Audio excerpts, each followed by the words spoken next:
The Rock of Gibraltar, a mountain of stone rising from the tip of the Iberian Peninsula, with a few apes on top. Hardly seems much to fight over, but tell that to Spain, still smarting almost 300 years after it lost Gibraltar to the British. We've always regarded it as Spanish territory that was taken away from us by the force in the 18th century. And of course, our aim during all this time, and it would continue to be, is to recover it. Why should a lump of limestone with 6 square kilometers and 30,000 people be the most important thing as a virility symbol for every Spaniard? It doesn't seem to make sense.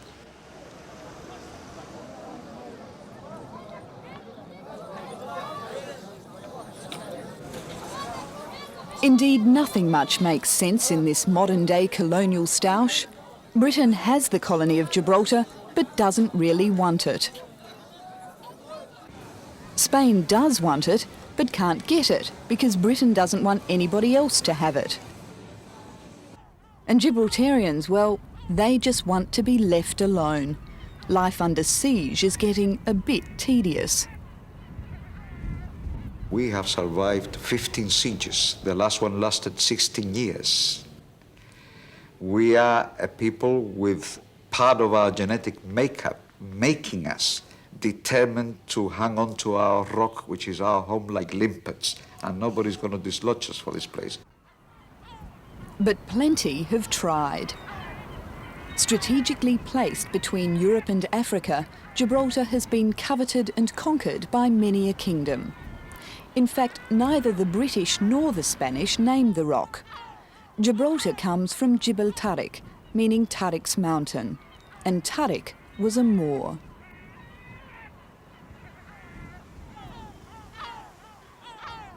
It was from these Moroccan shores, just 20 kilometres south of Gibraltar, that the Moors swept north on their Islamic conquest in the 8th century. Today, there are still strong links between Gibraltar and Morocco.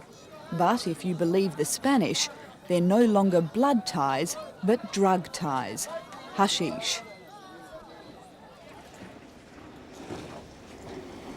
Spain claims smugglers, based on the rock, are running drugs between Morocco and the Spanish coast, proving, in Spain's eyes, that Gibraltar needs some harsh discipline. Discipline Mother England is too lax to give. Half of the launches operating from Gibraltar are into the drug trafficking.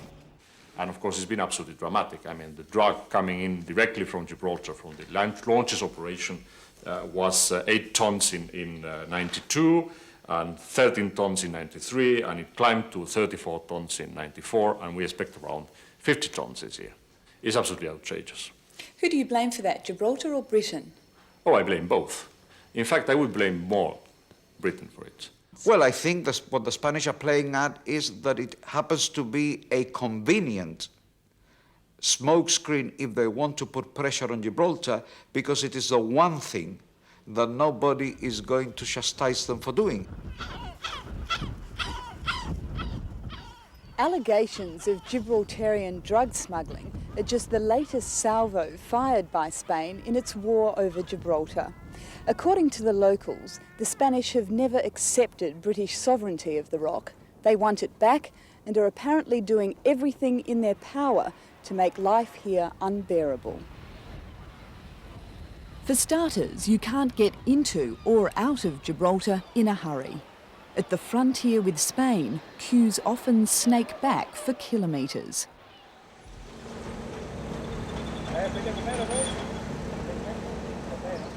Locals say Spanish customs officials are on a go-slow campaign, one designed for maximum frustration.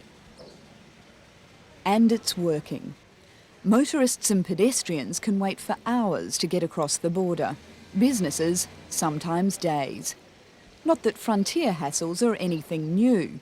In 1967, General Franco shut the gates for 15 years. Just wondering how you feel about having to queue to get into Gibraltar. Well, it's piss me off, but I don't think it's very nice to be here with this heat, and I don't think it's fair. And Customs didn't think it was fair we were there asking questions. You must stop. You must stop and go on. In Gibraltar, it's possible. In el area Spanish, not possible. We are fed up by complaints of Gibraltarians. I think it's time that people would listen, or Gibraltarians would listen to Spanish complaints. Financially, however, Gibraltar does have something to complain about. And its current problems began not with the Spanish, but the British. 20 years ago, the port was home to a bustling UK defence industry. But then they shut up shop, leaving Gibraltar's economy high and dry. Gibraltar has fought back by trying to boost its independent economic fortunes through tourism. Oh, he's a nice boy. But not even the apes can convince enough day trippers to brave the frontier queues.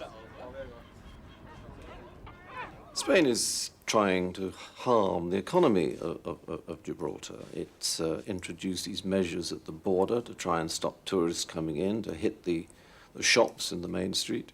John Milner is the British representative overseeing Gibraltar's offshore banking industry, a new venture which is proving more successful than tourism. Oh, it's important. It represents something in the region of 20% of the GNP, and it employs 15 to 20% of the labour force. But now that too has come under fire, with Spain accusing Gibraltar of money laundering. There's about 50,000 opaque, non-transparent societies, and a certain amount of banks, and a certain amount of change houses. And where's the economy of Gibraltar to sustain 50,000 opaque societies? Is it being used as a centre for laundering drug money or other criminal money? No evidence to support that at all. So why do you think Spain has levelled these charges against Gibraltar? I think it has this misguided view that if it is tough enough to Gibraltar, then the Gibraltarians will go down on their knees and plead with Spain to take them over. But Gibraltarians are planning nothing of the kind. As far as they're concerned, this is a battle for survival. And history has taught them that when under siege, the only way to survive economic strangulation is to smuggle.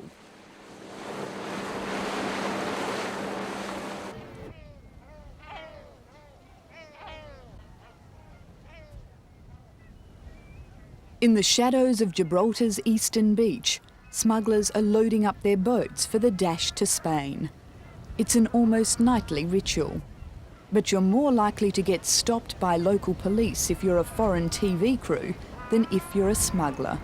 Can we ask you what you're doing here, please, just as a matter of... Spain claims British and Gibraltarian authorities aren't serious about stopping the black market trade, even though it's costing the Spanish government dearly in lost tax revenue. And in the period 89-94, that was around £420 million worth of taxes lost, half of which should have gone to the budget of the Union. That's about $1 billion, money which Spain says is lining the pockets of smugglers like Mark. The initial adrenaline rush from it, it's scary. A lot of people can't handle it, you know. Mark lives for the adrenaline surge of the smugglers' boats, which can cut across the water at 120 kilometres an hour. A lot of the cigarettes arrive in Spain here, on the beaches of La Linea, a few hundred metres from the frontier. The Spanish Civil Guard patrols the beaches from land and sea, but catching the smugglers is difficult. The confrontation dangerous for those on both sides of the law. These past two nights, it has been absolutely outrageous. Our patrol boats were attacked. Acid was thrown from one of the smugglers' boats into the face of the customs officials. It's absolutely outrageous. Mark has not been hurt in his scrapes with the law, but many of the smugglers have. One of his friends was shot dead. And it was silly because, you know, for the sake of what, £5 worth of cigarettes, you know, you lose your life. Spain says the British colony of Gibraltar has slipped out of control, but Gibraltarians say they're just trying to make a living while constantly under attack from the Spanish. And if there are any problems, Spain has brought them upon itself. If we had a situation which we don't have, where we had a country next door that had a normal European democratic relationship with us, and that was being put at risk because there was a traffic of duty-paid cigarettes or anything else, tax evasion or whatever, then the wise thing to do for the government of Gibraltar would be to take some action over that in order not to spoil the good neighbourly relationship. But that is not the scenario. You don't have good neighbourly relationships? Regrettably not. In the hallowed halls of the Foreign Ministry in Madrid, there is talk of only one possible solution. Well, the first solution is that Gibraltarians clear the table of all the rubbish that has been accumulated through illicit trafficking all these years, that Gibraltar has a transparent, clear, sound economy, not based on illicit trafficking. And once Gibraltar is established on a sound basis, then maybe they will be interested in talking to us about something else. But if Spain hopes that something else is Spanish sovereignty over the rock, it may be fighting for another 300 years.